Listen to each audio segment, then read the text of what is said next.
on. And therefore, in a sense, I mean, as long as all these issues can be taken care of at the operational level, I mean, we don't have any problem. Only when we go to the political level, we have problems.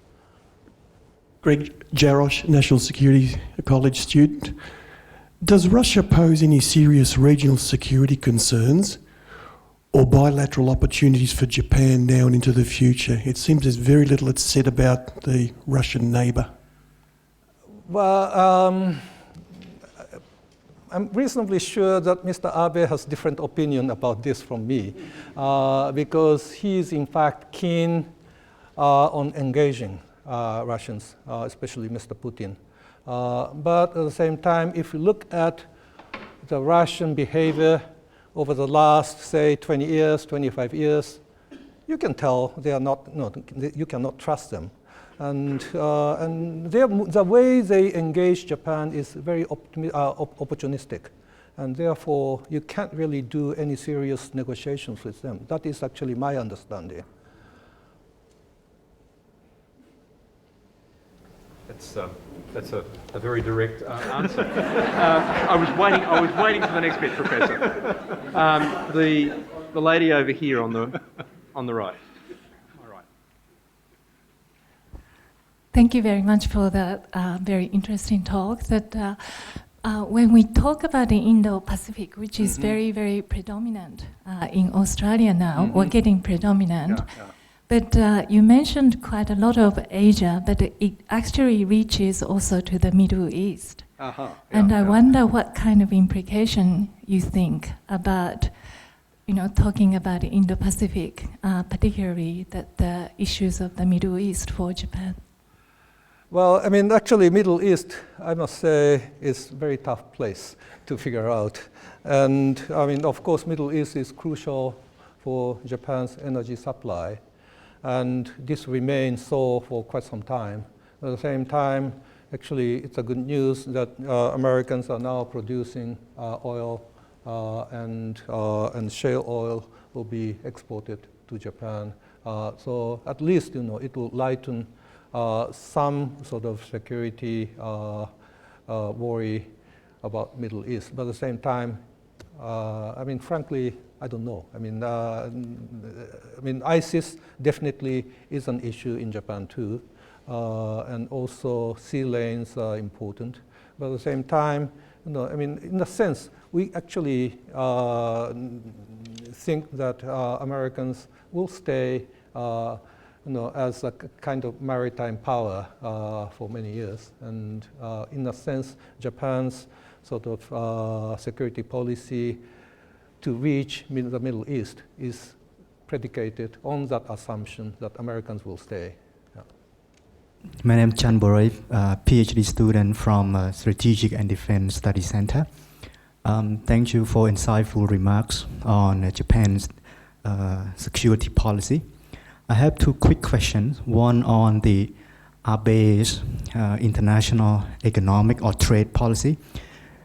You emphasize that the TPP is one of the priorities of Japan, but Japan is also a party of another free trade arrangement in Asia, the regional economic comprehensive partnership, and the negotiation is going on with 10 ASEAN member states, along with China, India, Australia, New Zealand. So my question is, what is the position of Japan on the regional economic comprehensive economic partnership? The second question is related to the evolving regional architecture, security architecture in the Asia Pacific. Because since 2009, there have been ideas and initiatives on what should be the core of regional security architecture in the Asia-Pacific region. For instance, the former Prime Minister of Australia, Kevin Rudd, proposed the Asia-Pacific community, and your former Prime Minister, Yukio Hatoyama, proposed the East Asia community. So what is the current position of Japan on the core of regional security architecture of Asia Pacific. Is it bilateral security alliances should be the core, or ASEAN security arrangements such as the East Asia Summit or the ADMM Plus should be the core of the security architecture? Thank you. Well, first of all, about economic cooperation, I mean, the FTA, certainly the current government is putting a lot of emphasis on TPP, and second, I would say, on Japan-EU FTA. RCEP, I mean, trade people wants to have RCEP because it is really good for Japanese transnational production chains. But at the same time, they are very much aware that, for example, Malaysia is not that eager, as far as we can see, to conclude the basic agreement on RCEP. And India is not really, cooperating with us. And so, I mean, in a sense, I would say rather pessimistic about RCEP. And also, we are doing Japan, China, Korea FTA, but this is not going to anywhere. So no, this is a trade front. The security front, well, I mean, people talk about East Asia Summit and ASEAN Plus processes as very important, and I wouldn't deny the importance. But at the same time, if you really ask, what is a core security most important security framework for Japan, it is Japan-US Security Alliance. And try to establish networking with Australia, India, some of the ASEAN countries, and so on. I mean, that is the most important. I mean, of course, you can talk a lot about East Asia Summit, as well as, ASEAN Plus defense meetings and so on. But these are more sort of confidence building and so on, and not really real security cooperation. Terry Henderson, I'm a member of the general public. When you took Mr. Abe on a tour of Asia, I don't recall you mentioning North Korea. Now, I'm sure North Korea gets noticed in Japan as one of its more noticeable neighbors. What is the security outlook of Japan towards North Korea?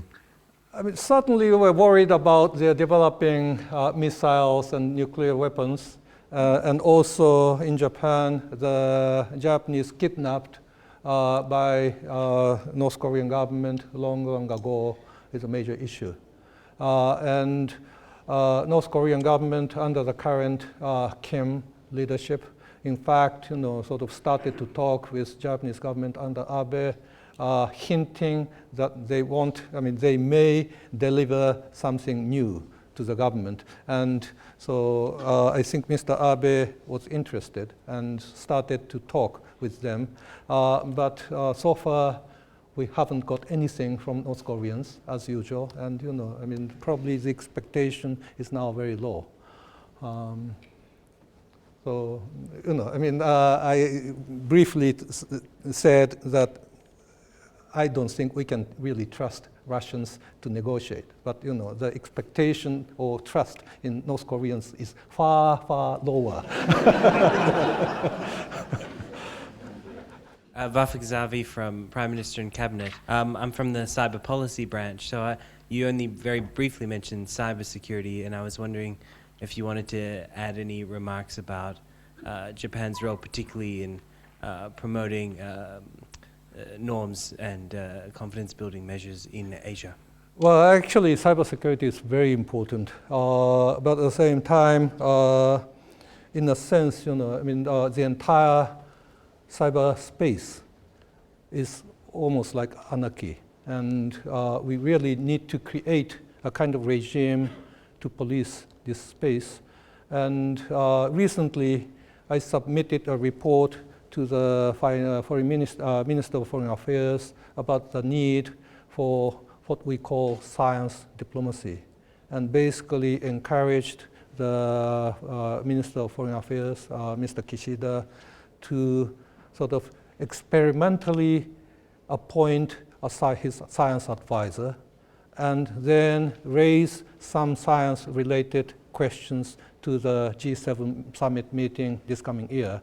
And one issue I suggested is how to start talking about regime creation of cyberspace.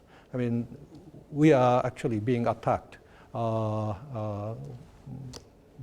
who we don't know, but and we are actually increasing the budget and hiring more people, but at the same time, this is, I don't know, I mean, whether, how you are dealing with this issue, but in Japan, those real experts in cybersecurity are in short supply, and whenever there are good ones, they are always headhunted, not just by Japanese private sector, but by the American business people, and therefore we are always losing really good ones. And so actually this is really tough issue. But certainly this is really important. Thanks, Professor. And I think you've illuminated one of the problems that we have in this country as well, in terms of recruitment and retention of the people we need in cyber security. But before we conclude, I just wanted to ask one or two, I guess, final questions. One on a topic that hasn't had much airing today, but which the Chancellor of this university, Gareth Evans, would not forgive me for not asking you. So I'm going to ask you for some views on where Japan currently stands on the range of nuclear non-proliferation and arms control issues, both from a Japanese perspective and as a partner in the international system. Well, I mean, of course, Japan is a large, Japanese public is allergic, not just nuclear weapons, but also nuclear power plant these days. And therefore, I don't think there is not much an issue for Japanese government as well as the public to maintain the current regime and, if necessary, strengthen it. Yeah. But on nuclear arms control, on the non-proliferation treaty, on I nuclear think, test ban treaty and so forth. I think, I'm not really following that issue very closely, and therefore probably more. Yeah. But my sense is actually there is not much debate going on this issue, and probably whatever the government, especially the Ministry of Foreign Affairs, decide will be accepted by the public. So thank you, Professor. And that issue has gone a bit quiet, I think, on much of the international debate. But of course, these things change. The last thing I wanted to ask you about was to build on the earlier point about regional architecture, and to ask you about a few of the initiatives in developing minilateral security arrangements, small numbers of countries cooperating quite closely. The Australia, Japan, United States trilateral arrangement is often held up as the most effective of these. There's been debate about whether there should be other arrangements, a quadrilateral arrangement with India and others. I'm wondering if you have some views on Well, this. I mean, actually, for now, we are doing three this small mini multilateral engagement with Korea and with India and with Australia, and but always Japan, US. But this time, I understand that there is something going on between Japan, Australia, and India. And this is a good step forward. And I would love to see more initiatives of this kind, not just with India, but other countries in this region. Thank you, Professor. I think that's certainly an interesting area to watch. Look, I know that the Australia-Japan Foundation's brought you in here for a flying visit for your lecture tonight and other engagements around town, and they've given you a very long day, which I think is in the interest of the Australian taxpayer.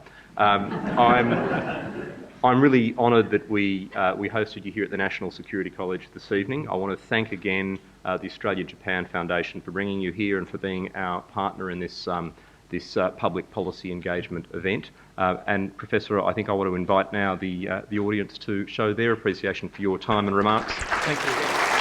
Thank you very much. Thank you very much.